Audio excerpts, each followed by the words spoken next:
I'll be repeating a couple of motifs, certainly, as many of us are. And my topic is related to 18th century discourse on the picturesque, but you will notice a couple of references to more modern, even more contemporary issues. And the title is The Picturesque: Aesthetics, Technology, and Economy.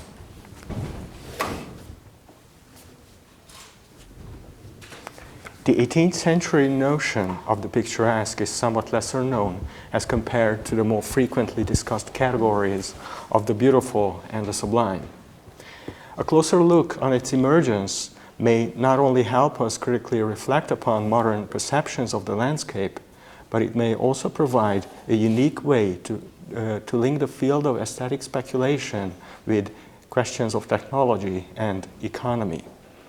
One way to do so is to trace the ways in which, well before the emergence of film and cinema, or even of photography, the picturesque is intimately linked to practices of screening. While today, picturesque spectacles seem to flood cinematic and television screens, in a more archaic sense of the term, screens were part and parcel of the development of landscape gardens and the evolving discourse on the picturesque throughout the long 18th century, at least in two respects. From a technological point of view, the picturesque implies a logic of framing, one based upon the blotting out of unwanted visual elements by lines of trees used as theatrical screens, while from an economic perspective, the picturesque is closely intertwined with a logic of idealization in which landscape gardens have been used as screen memories, Deckerinnerungen, in the Freudian sense, with a function to conceal the trauma of violent enclosures. Looking into two of the major theories of the picturesque by William Gilpin and György Price, as well as the relation of their theories to contemporary developments in landscape gardening by Lancelot Capability Brown and Humphrey Repton, will serve as an occasion to spell out these linkages between aesthetics, technology, and economy, and the multiple screens of the picturesque. At the beginning of the 18th century, the English term picturesque was understood in a much broader sense as compared to the meaning it came to bear later on. In its initial sense, it could refer to any of the favored objects or themes of painting.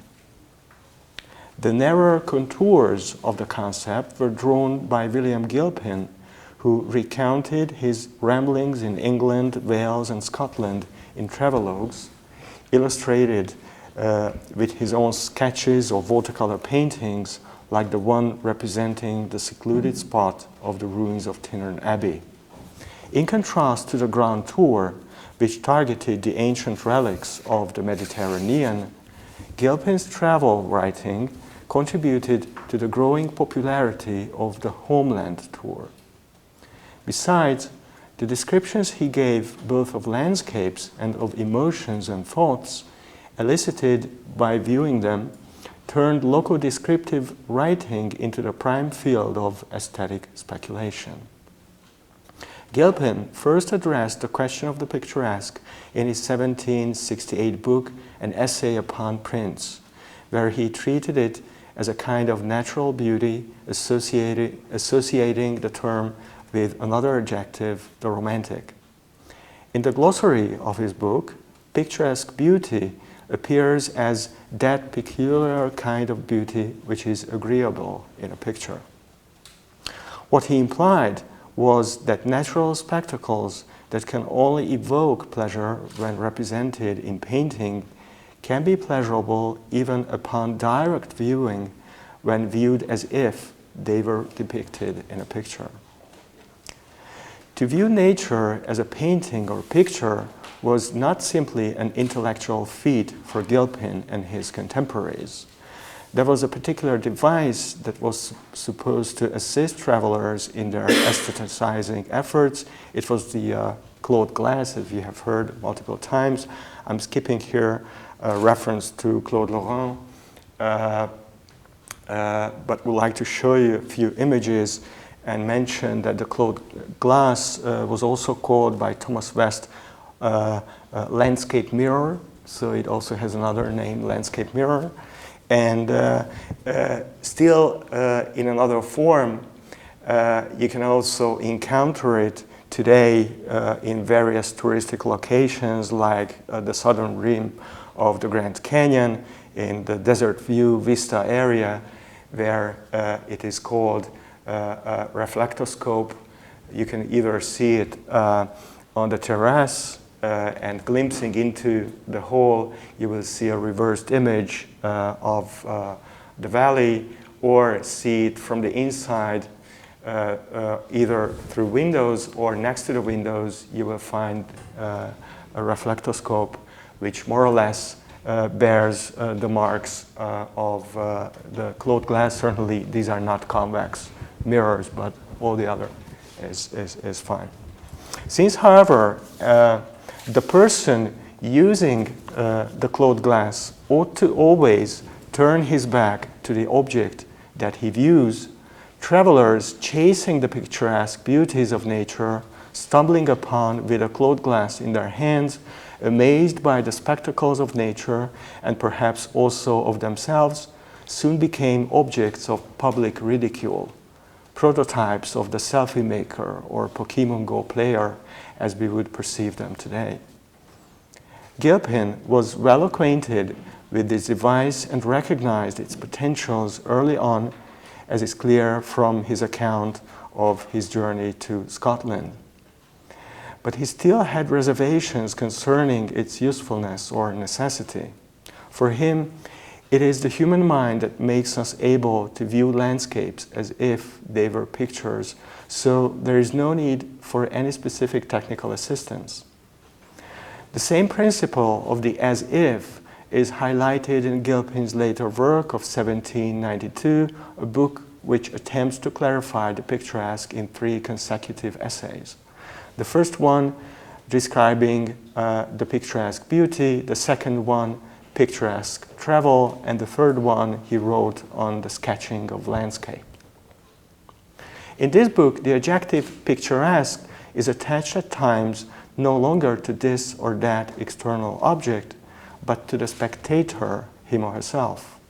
The adjective is tellingly transferred from the object to the gaze, and Gilpin speaks of the shaping power of the picturesque eye. According to his argument, it is primarily due to the activity of the picturesque eye that picturesqueness is ultimately not confined to nature, but can be found also in human products or artifacts, especially if they are ruinous. And so the reason why ruins provide the main examples for the picturesque needs further explanation.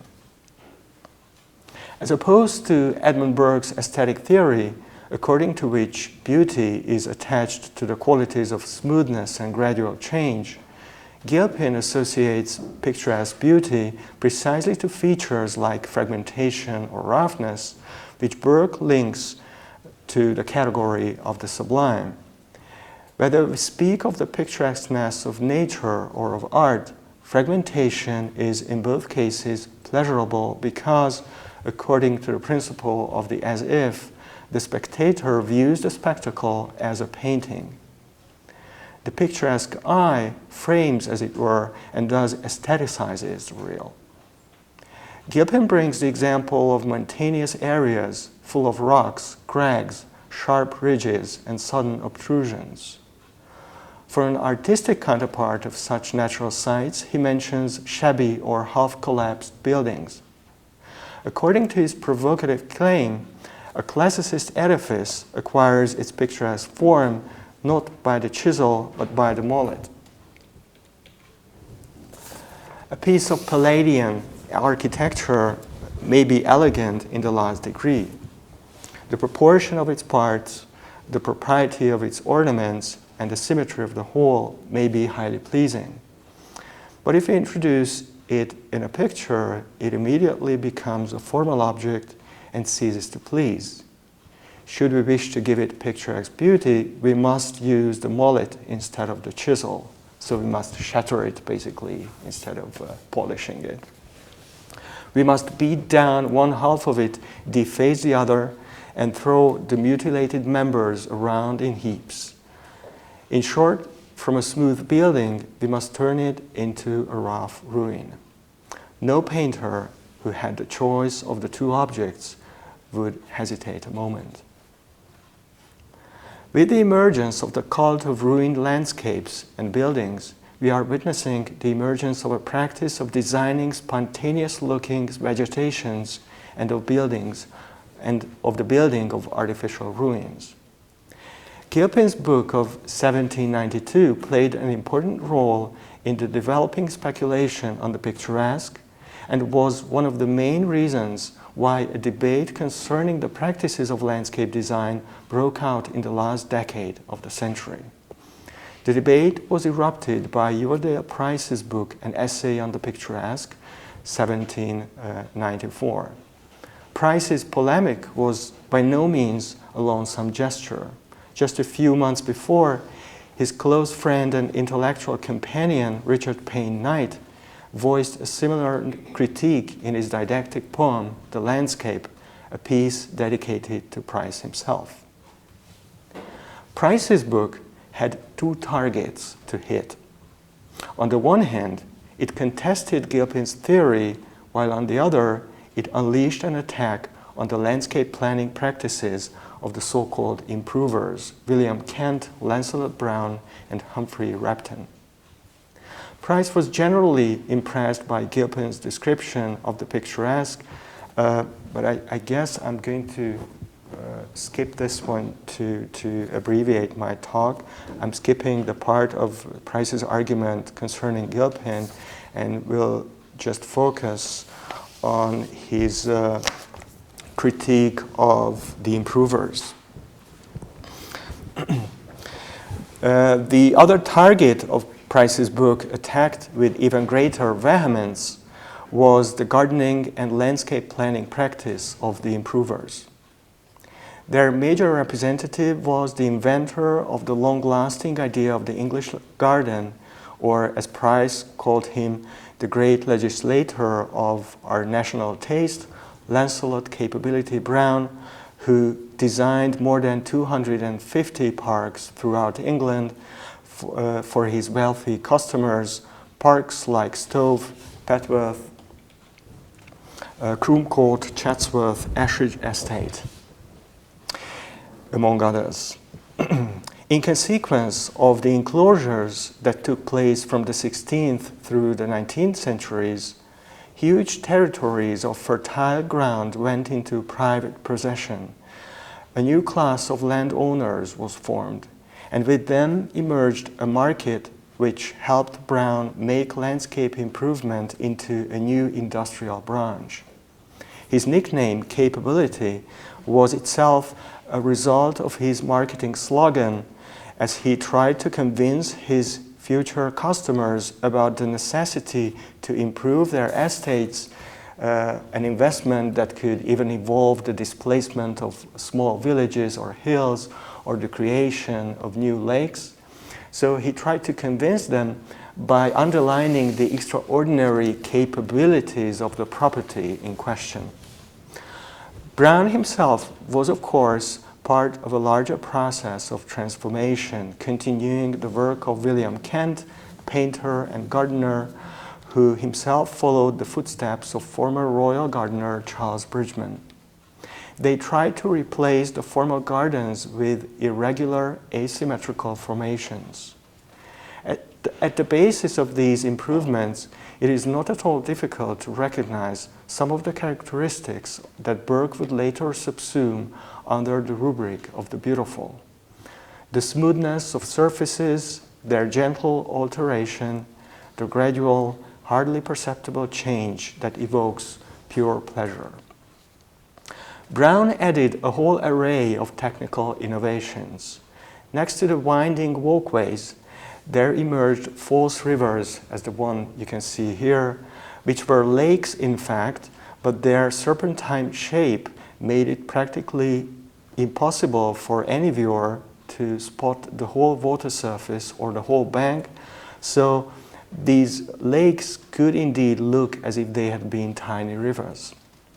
Here and there, Brown placed clumps of trees upon the hilltops and made the environment of the buildings pleasingly varied by exotic plants, cedar trees, evergreen oaks, or plane trees. He favored the green lawn running from the main building up to the riverbank or the wood, was strongly against the bushes, and preferred full transparency. Much to Knight's regret, Brown banished the thickets and was convicted that anything which indicated decay should be removed. The sunken wall, the so-called ha-ha, already used by Kent to keep away livestock, sheep or deer, itself served the purposes of unobstructed viewing. Brown several times used it in the neighborhood of the main building.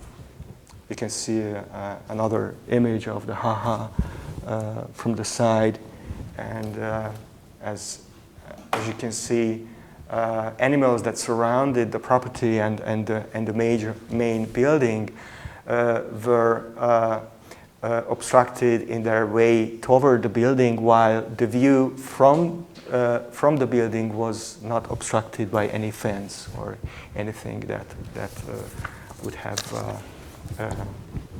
blocked vision. So Brown several times used it in the neighborhood of the main building. In the distance, on the other hand, he planted lines of trees or a strip of wood to function as a screen whose major role was not only to physically isolate the garden, but to prevent the eye from seeing unwanted things that would have spoiled the painterly impression. Following Brown's death in 1783, one of his disciples, Humphrey Repton, became the main promoter of the tradition of landscape design. Repton, who actually coined the expression landscape gardening and who was also the major target of Knight's poem and Price's essay in 1794 among the contemporaries, became famous primarily for his professionalism in business. He presented his recommendations for improvement in a red book to his potential customers in the form of watercolor illustrations, which were supposed to amaze landowners by showing them, with the help of hinged illustrations, a before and after image of the particular segments of the estate that he was proposing to reshape. Customers could then order his services on the basis of seductive pictures, and the landscape clearly became an object of purchase in the form of a picturesque spectacle. Land improvement soon turned into a status symbol, the fashionable way of gratifying the purse-proud vanity, as Knight put it. I have one page to go. Price had nothing against the picturesque quality of landscapes, nor did he deny the necessity for land improvers to study landscape painting. He also agreed that landscapes should not fall prey to violent human intervention, since he believed that gardeners should act in a way which creates the impression of the spontaneous self-formation of nature, so that walking spectators immersed in the enjoyment of such landscapes would experience the free proliferation of vegetative life. The difference between him and the improvers lay in what pictures, what landscape paintings they kept in mind, and what image of nature they cherished as a model of the naturalness of landscapes. By the end of the 18th century, more and more critics have doubted whether any landscape could be called natural, and shared William Marshall's insight that, quote, nature scarcely knows the thing mankind call a landscape, end of quote. That the English garden, and now I come to my conclusive paragraph, That the English garden, so romantic in the public mind, was in some ways a mere idealization even for some of the romantics themselves, could also be formulated from a different perspective if one considers what specific events created the infrastructural and economic basis of these gardens, that is, if one takes heed of the several waves of enclosures and all the trauma they meant for 3 centuries. The English garden is ultimately nothing but a gentle, tranquilizing cultural veil, an idyllic memory in the British social imaginary that is supposed to screen out all the violence and robbery taking place at its birth. Seen from the angle of historic brutality, the English garden has been functioning as the most effective screen memory possible, whose lasting popularity and role in the forging of a national character erases the trauma of its own emergence, namely the fact that it deprived whole communities of their common grounds, pastures, and plough fields, thus depriving them of their fundamental sources of living. No wonder the enclosures became propelling forces in the development of modern capitalist economy and also became classical examples for original accumulation, if I may refer to Marx, who in the related chapter of Capital did not hesitate to call these violent moves sheer terrorism. That's his phrase. Not to speak of the fact that the maintenance of these newly created private gardens was financed largely by the profits coming from the colonies. That is what lurks uncannily behind the 18th century picturesque landscape, as well as its modern versions enhanced and mediatized, like the fabulous scenery of the children television series Teletubbies, on show between 1997 and 2001, or like the famous photo of the Napa Valley Winery to the north of San Francisco, which became the most viewed image in recent human history after its selection in 2001 to serve as the Bliss default desktop image of Windows XP. Thanks for your attention.